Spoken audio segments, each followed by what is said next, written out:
अगर आप UK study visa के लिए प्लान कर रहे हैं, जो आपने कहीं से अपनी फाइल स्टार्ट की है, जो आपने पैकेज किया है, तो आपको ये पता होना चाहिए कि आपका यूके स्टडी वीज़ा पे टोटल कितना एक्सपेंस आने वाला है। अगर आपने इस चैनल को अब तक सब्सक्राइब नहीं किया और आप यूके स्टडी वीज़ा के लिए इंटरेस्टेड हैं, तो रिक्वेस्ट है कि एक बार सब्सक्राइब बटन को दबा के इस चैनल को सब्सक्राइब शुरू करें, ताकि आपके तक यूके से रिलेटेड इन्फॉर्मेटिव वीडियो सबसे पहले पहुंच सकें।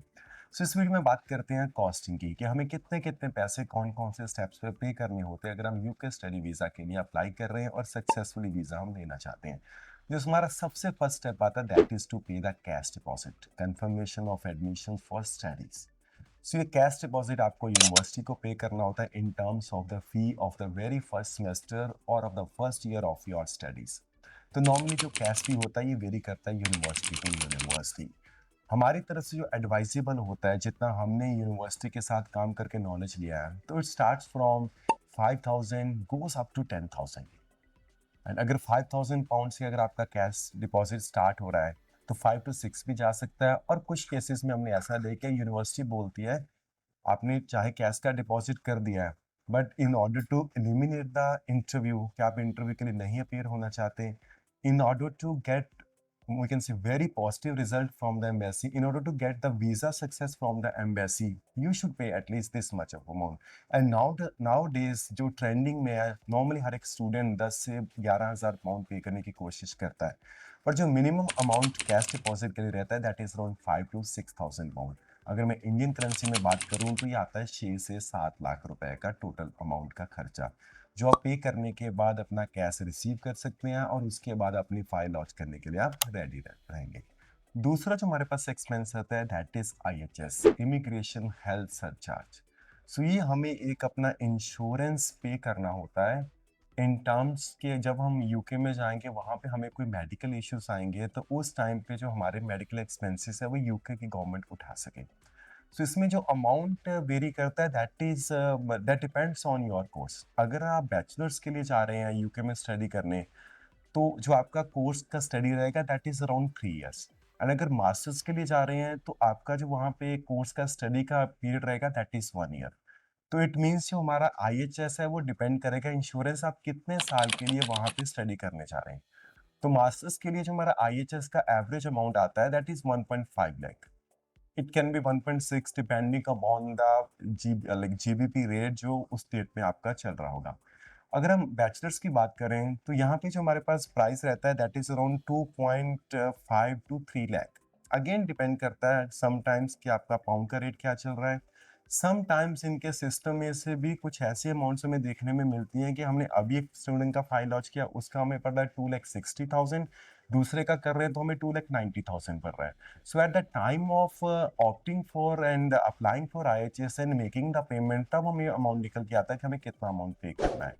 सो दूसरा हमारे पास जो एक्सपेंस रहेगा मास्टर्स के लिए 1.5 लाख और बैचलर्स के लिए 2.5 to 3 लाख। IHS पे करने के बाद हमें मेडिकल करवाना होता है, बिकॉज अब हम उस सिचुएशन पे पहुंच चुके कि हमारे पास कैश आ गया, हमने IHS के लिए ऑप्ट किया, अब हम मेडिकल कराएं ताकि हम अपनी फाइल को सबमिट कर सके एम्बेसी के पास। सो ये मेडिकल उन्हीं डेजिग्नेटेड हमारे पास हॉस्पिटल के पास करवाना होता है जो यूके के द्वारा पैनल में लिए गए होते हैं।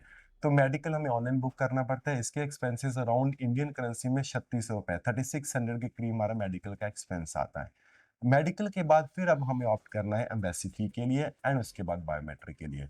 सो एम्बेसी फी जो हमारे पास रहेगा that depends upon your course of study. अगर आपका कोर्स का ड्यूरेशन मास्टर्स के लिए जा रहे हैं 1 ईयर का है तो उसका एक्सपेंस कम होगा, वाइल कंपेयरिंग टू अगर आप बैचलर्स के लिए जा रहे हैं तो उसका एक्सपेंस थोड़ा ज़्यादा होगा, बिकॉज जो ड्यूरेशन है वो 3 इयर्स का होगा। सो जैसे हम एम्बेसी फी पे करते हैं तो उसके बाद हमें बायोमेट्रिक के लिए जाना पड़ता है ताकि हम अपने फिंगरप्रिंट करा सकें और उसके बाद हमारी फाइल जो फाइनल जजमेंट के लिए यूके हाई कमीशन के पास पहुंच जाए।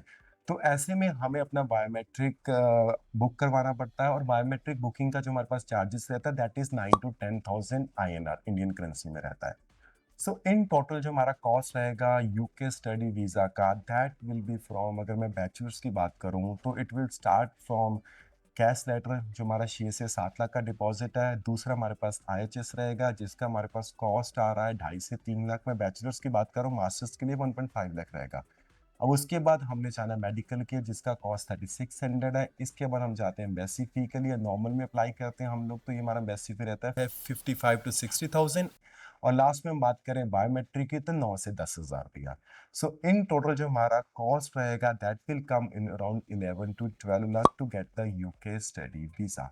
और अगर आप चाहते हैं कि आप इनमें से कोई अभी अमाउंट ना पे करें अपनी पॉकेट से, अगर आपको रिस्क लग रहा है कि हाँ, इतना अमाउंट पे करने के बाद मेरा पैसा यूनिवर्सिटी के पास स्टक हो जाएगा, मेरा पैसा इंश्योरेंस का गवर्नमेंट के पास स्टक हो जाएगा, रिफंड आने में टाइम लगेगा, तो आप आईबीटी की पैकेज की सर्विसेज ले सकते हैं। आपको मार्केट में सबसे सस्ता पैकेज आईबीटी देगा, जिसमें एक और गारंटी देगा, अगर आपका वीज़ा रिफ्यूज़ होगा तो हम अपनी जेब से आपको 50,000 रुपीज़ एज़ रिवॉर्ड भी पे करते हैं। सो आईबीटी के आप नियरेस्ट सेंटर में जा सकते हैं, वहाँ पे जाके यूके की काउंसलिंग ले सकते हैं, अपनी प्रोफाइल की असेसमेंट करवा सकते हैं। उसके बाद आप यूके अपना स्टडी वीज़ा का पैकेज करके आईबीटी को सारी की सारी पेमेंट वीज़ा लगने के बाद पे करेंगे। हम यहाँ पे एक भी पैसा स्टूडेंट का ना ही तो पे करवाते हैं इन टर्म्स ऑफ, हमने कुछ कंसल्टेंट देखे बोलते हैं एम्बेसी फ़ी आप खुद पे करो। अगर मैं बोलूँगा एम्बेसी फ़ी आपको अपने पॉकेट से ही पे करना है, तो फिर कंसल्टेंट किस चीज़ का पैकेज का अमाउंट चार्ज कर रहा है। जो यूके का सही पैकेज रहता है दैट इज़ फ्रॉम 15, 16, 17 लाख, यहाँ तक समझ आता है। बट अगर कोई कंसल्टेंट आपसे 20, 22, 25 लाख माँग रहा है तो बी अवेयर, वो आपसे बहुत ज़्यादा अमाउंट माँग रहा है। तो आपको ऐसे में आईबीटी के साथ कॉन्टैक्ट करना है और अपनी यूके की फाइलिंग स्टार्ट करवानी है।